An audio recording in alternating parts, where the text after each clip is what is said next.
Mamaya na yan. Ito muna pag-usapan natin. Dahil po sa fake TRO ni Atty. Lambino, mukhang may kalalagyan ngayon.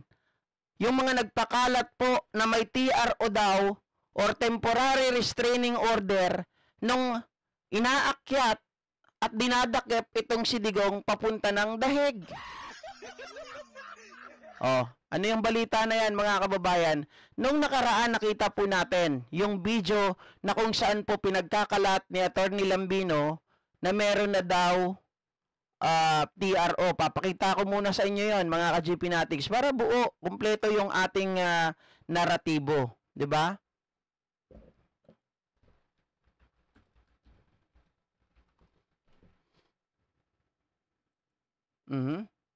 Ito. Magandang balita yung ating magandang. Teka lang, medyo mabagal ay. Uy. Kailangan ko na ata palinis yung PC ko. Lolo ko na, medyo mabagal na yung response.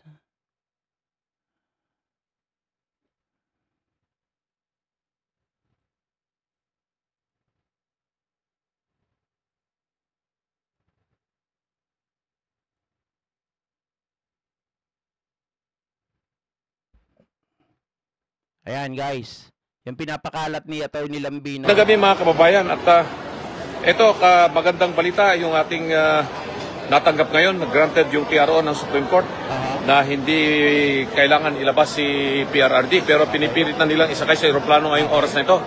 Katatanggap lang namin yung advisory sa Supreme Court. Kasama kami ng mga abogado rito, kami ni na Atty. Torion. At dumating yung tawag sa atin na granted. Mga kababayan, yan yung sinasabi, di ba? Granted daw yung TRO, sabi ni Atty. Lambino. Abogado yan, mga kababayan. Pero sabi ko nga sa inyo, ang plano talaga nila, mga DDS makinig kayo, alam ko marami kayo dyan, nagtatago lang kayo. Ang gusto talaga nila mangyari, kaya sinabi nila na mayroong TRO, para kayong mga DDS, kayo po ang humarang, kayo po ang pumigil sa pagdakip dito kay Digong Duterte. Nakita nyo ang implikasyon, masyado kayo nilang binobobo, masyado nila kayong minamaliit, pinipake news kayo para iharang at gawing bala doon sa pagdakip kay Digong Duterte. Hindi nyo ba nahahalata? Sabi nga nung isang DDS na nakaisip na kasalanan din naman yan ng mga Digong supporter, ng mga DDS supporter. Kaya nagkaganon itong si Duterte. Mga kababayan, eto po ang katibayan na kayo po ay binubuang. Ang Supreme Court ngayon, naglabas po sila ng statement na kung saan po lahat ng mga nakita nila na nagpakalat ng balita tungkol sa peking TRO na meron daw lumabas ay bibigyan po mga kababayan. Di ko alam kung anong klaseng ultimatum ang bibigay nila dito. Pero sabi, Supreme Court to go after spreaders of fake news that it issued TRO in Duterte's arrest. Mga kababayan, so ngayon, hahagilapin na. Titignan natin, baka mamaya hagilapin lang. 'Di ba? Ang gusto natin, mapadisbar itong mga to. Dahil mga kababayan, nandun naman yan sa kanilang code of ethics na bawal pong magsinungaling. Bawal po magpakalat ng fake news. At bawal po mga kababayan, syempre, sa pamamagitan yan, parang ini-invoke o pinoprovoke nila yung tao na mag-aklas, na magkagulo. Diba sa pamamagitan ng paglalabas ng mga ganyan na good news, andito na, granted na ang TRO natin. Mga kababayan, ikaw ay isang officer of the court. And of course, you have the ability, you have all the access to double check, to verify if that TRO is valid or not. Kasi ngayon, ang palusot ni Atty. Lambino, mga kababayan, Yun lang daw yung nabalitaan niya. May tumawag daw sa kanya. So kung may tumawag sa iyo, mga kababayan, edi kung merong tumawag talaga sa iyo, totoong tao, at hindi ikaw yon, ilabas mo yung tao na nagsabi sa iyo na granted yung TRO ninyo. Diba? Delta Games, granted agad. Ang bilis. Samantalang hindi nga sila magkanda abog-abog, pati gumamit pa sila ng tawag dito, notaryo publiko para magpumilit na makapasok. Halaka. Oh. Grabe. Mga kababayan, hindi na natin malaman. 'Di ba? Ang hirap. Lalong-lalo na yung mga tao, kapag ang napapanood nila ay yung mga yon, sasabihin lang nila, during our live that time, may nanggugulo dito, nagpa-flood na sabi may TRO na, may TRO na. 'Di ba? Kung lahat ng makakapanood ng tao ay talagang titingnan nila yon or sasabihin nila, oh, may TRO na pala. Tapos, di susundin. Dahil nakita nila may TRO na. Abogado yung nagsalita. Kung hindi natin binerify ito, mapapaniwala tayo dun sa ganon. Diba kasi nga abogado, ma-impluwensya. Oh.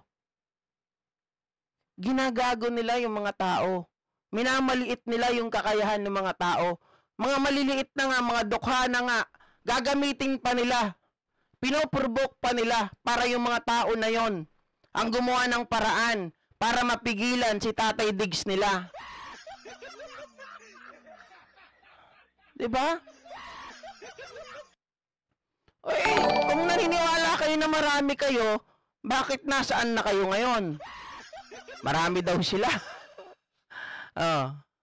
Sabi ni Alejandro Mata, siya ba yung matapang na pulis na minura si PBBM? Ayun, nawawala. Yawa diri pala matapang, nag-awol ang gagong pulis. Hindi po. Nauna po siya nag-file ng tawag dito, ng leave. March 6 to March 19.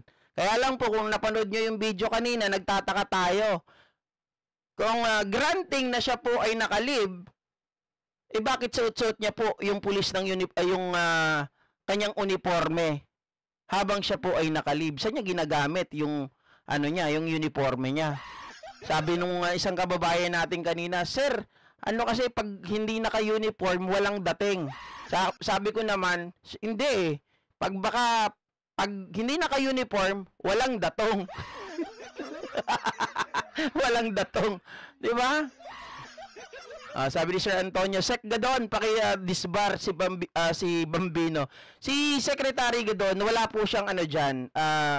Tawag dito, wala siyang power dyan. Siyempre, mga kababayan, ang dyan, yung mga member of the bar, 'di ba?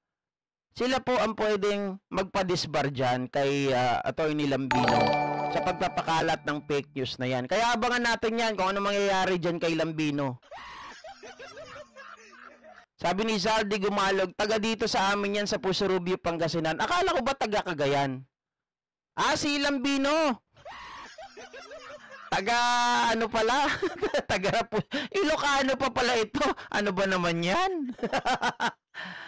Meron pa nga akong isang nabalitaan ngayon, mga ka-GP Natics eh. Isang member din daw ng PDP. Okay? Nakasama sa basta mamaya sa mga susunod, hindi pa kasi kumpleto yung nabalitaan namin tungkol diyan, mga PDP member din. Nakasangkot din po sa bato. Nako. Matindi yan mga pasabog na yan inaantay ko nga yan kung ano na nangyari. Ito pa, bukod po dito sa paghahagilap, mga kababayan ng mga nagpapakalat po ng fake news, kagaya po ni Attorney Lambino, mga ka-GP Natics, meron pang pinagkakalat ngayon ang mga DDS na kung saan po, mga kababayan, mga ka-GP Natics, talagang grabe na po, lantaran ang ginagawa nilang pami-make news. Dahil hindi lang basta-basta, ginagamit na po nila, mga kababayan, kung ito, 'di ba, sabi ni Lambino may tumawag sa kanya, yun ang palusot niya na nag-grant na yung TRO. Iba naman po ang pinapakalat ngayon ng mga